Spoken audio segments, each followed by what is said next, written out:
Greetings everyone and welcome back to 365 Days of Prog. Today we're going to be reviewing the album Fandangos in Space by the band Carmen.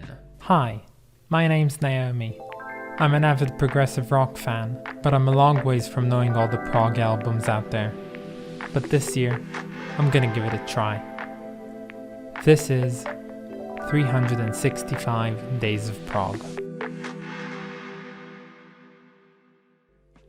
You know, thus far on the series I reviewed many albums, but I don't remember one that sounded so much in its overall sound like its name. Yes, the name Fandangos in Space, well, it kind of works very appropriately for this one, but I guess you'll have to decide if you go ahead and listen to this album. But for now, you'll just get a bit of it. So here are some of my favorite bits from this album. Don't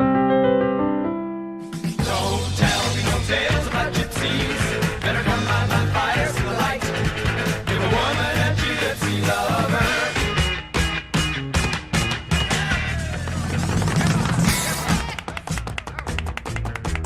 Blood all around, blood all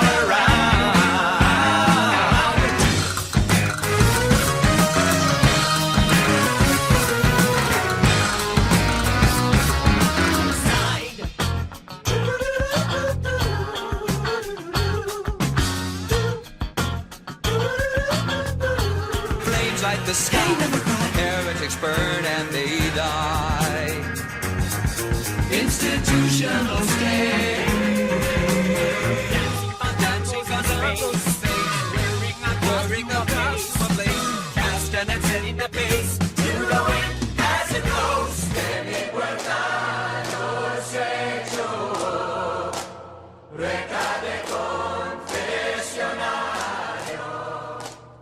So let me open this video off by hyping you all for this album.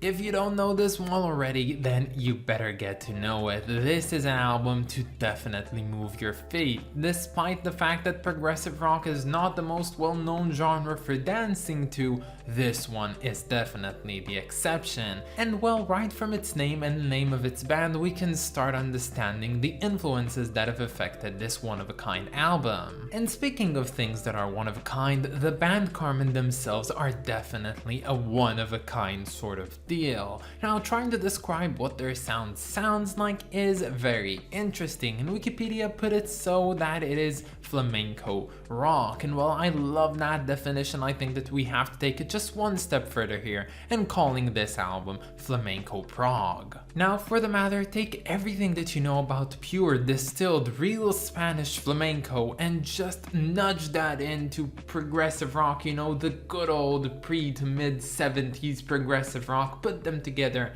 and you get Carmen. And this is of course no accident. This band was formed back in 1970 by Latin American composer, writer, musician, whatnot. His name is David Clark Allen, and he is a very good musician when it comes to flamenco. He is well studied on the flamenco guitar, and of course at the start of the 70s he was also enchanted by this up and rising progressive rock sort of music, and well, he wanted to put that to good use by forming this band. And through the first 3 years of their existence, Carmen was basically doing many things. They were gathering members, some coming out, some coming in. At certain points I think there were like 7 members in total in the band, and they were performing a lot of live shows in the west coast of the US. And by the time that 1973 rolled around, the band has definitely achieved a certain unmatched uniqueness to their sound, and from being in 7 members they've actually gone all the way down to 5 members,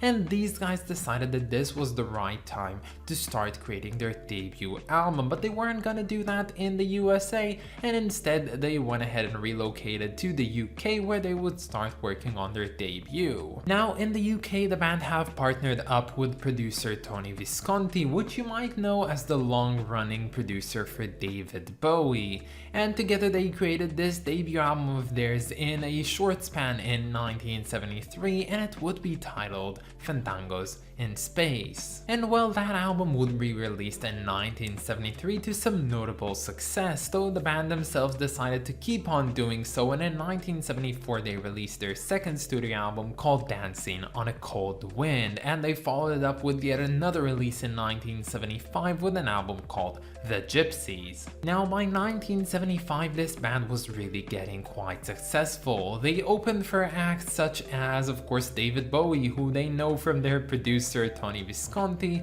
but other than that they also opened up for bands like Santana, ELO, and even Blue Oyster Cult. But as fast as things went well for the band, so did they deteriorate. You see, in 1975 the band's drummer Paul Fenton has suffered an injury in his knee, which basically disabled him from playing the drums for years to come. And afterwards Visconti actually left producing the band, and the band themselves was basically left in shambles to some extent, so they decided that same year, right after releasing The Gypsies, to finally break up. Now, as a whole, when looking at this band in hindsight, we can definitely say that their two first albums are their major hits, their most interesting specimens, if you might call them, and of course especially their debut album Fandangos in Space. Now, considering the fact that at that point nothing like this was made, it is even more impressive to see that, at least as far as I'm concerned and as many people are concerned, nothing like this had been made since then. This band is truly a one-of-a-kind band that, to compare themselves to something, well, you literally couldn't. These guys only sound like themselves. Now, when it comes down to it, this album can get really straightforward. Right from the start, this album just thrusts you into the marketplaces, the vibrant, smoldering marketplaces of Barcelona, when you hear the sound of castañeras, and of course the 6/8 zapateado footworks with their very interesting rhythms. The music itself just feels like this very lively and spicy celebration of sound that you, unlike most progressive rock, really would like to dance to. Now personally, I just think that the mere shock that I was experiencing when listening to the opening track on this album, which is by the way called Bulerías if you were interested, was enough to get it to be my favorite from the album. It is referenced a few times throughout the album in certain ways, but honestly I don't think that the effect was replicated and will ever be replicated as much as I had when starting to listen to this album and being exposed to this one-of-a-kind piece. But of course, with David Allen basically being the main creative force behind creating this album, it's not all over the top Spanish dances and, you know, metadors and stuff like that.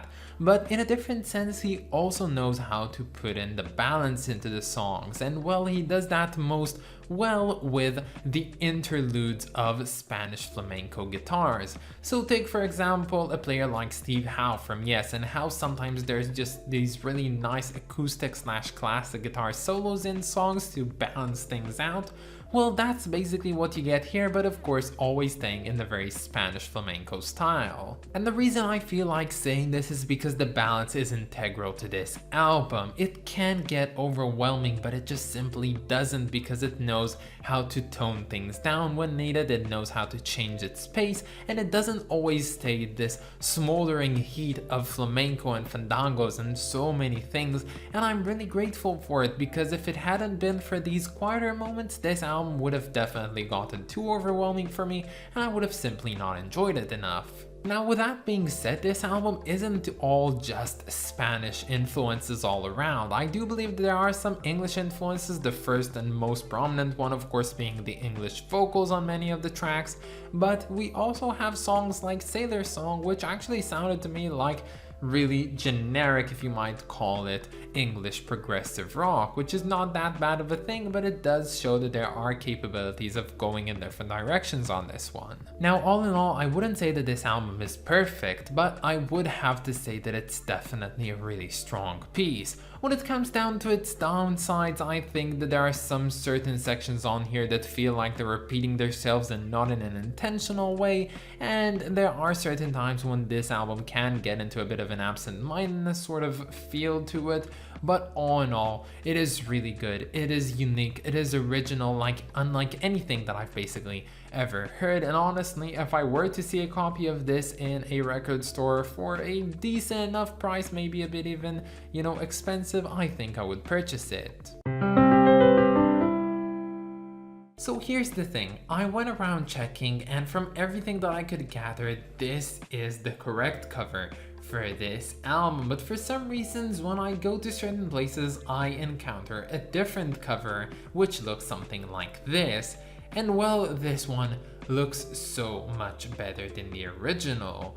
But the fact of the matter is, we have to talk about the original cover for this one, so that's exactly what I'll do. And I think the reason I don't really like this one too much is, despite it getting, the literal sense of this album, you have the Fandangos, you have space, so you basically put that on the cover, it doesn't really get the liveliness of it. And the liveliness is what makes this album special. If you were to ask me if I saw this album cover, I'd think that this is a pretty timid album, quite mild, not really going a lot in it. But when you hear the music, you suddenly realize that movement is what's lacking within this cover. The real movement, the dancing, the whatnot is just completely missed on this one, and I think that it's better captured on the alternative version of this album's cover. I know that it has a flower in it, but the flower symbolizes life in my opinion, and it's very interesting. But I guess it's a fine cover, just really unfortunate that it's not a bit stronger for what it stands to represent. So while this is not a perfect album by any sense, it is definitely an album to remember, and if you know me, there's only one correct rating for this type of definition, and that's an 8 out of 10. But that's about it, guys. I hope that you enjoyed this video, and stay tuned for tomorrow because we're gonna be listening to Fairy Port by the band Wigwam. I of course want to thank my lovely supporters over on Patreon, so thank you so much to Clay Wan, Rist of Kings, and Lindsay Haycox. You guys are just the best. And if any of you want to support me over on Patreon, you can find the link down in the description or in my About page. But that's about it, guys. Have a wonderful day, and I'll catch you all tomorrow. Bye, guys.